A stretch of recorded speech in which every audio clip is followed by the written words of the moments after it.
Could it be possible that the US-China Science and Technology Cooperation Agreement has, against all odds, found a new lease of life? This is a development that may have caught many off guard, given the increasingly confrontational nature of the relationship between these two global powerhouses. But as they say, truth can often be stranger than fiction.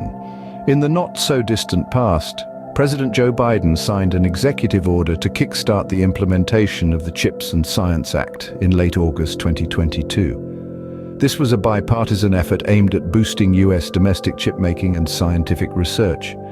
The urgency of this move stemmed from growing concerns about China's advancements in semiconductor manufacturing. Fast forward to April 2023, and the news was buzzing with China's ambitious plans to build a moon base using lunar soil within 5 years. Meanwhile, NASA, though it also had plans for a lunar base, lacked a clear timeline. The space race was heating up and the stakes were high. In the midst of these developments, the political basis for science and technology cooperation between China and the United States seemed to be crumbling. Yet, in a surprising twist, the Biden administration opted for a quiet 6-month renewal of the US-China Science and Technology Cooperation Agreement. Why?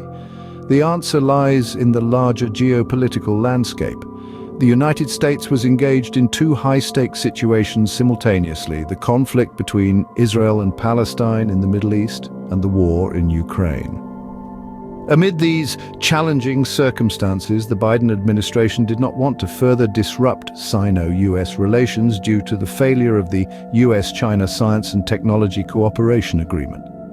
On the Chinese side, there was a similar muted response. No drumming propaganda, no grand announcements.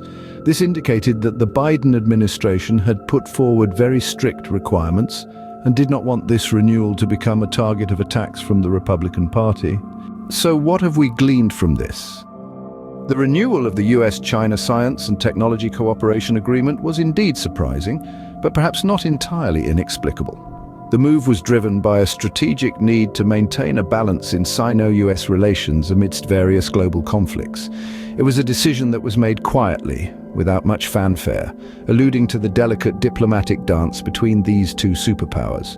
In conclusion, the renewal of this agreement underscores the complex and multifaceted nature of international relations, where strategic considerations often take precedence over adversarial dynamics. As the geopolitical landscape continues to evolve, it will be interesting to see how the relationship between the United States and China unfolds in the realm of science and technology.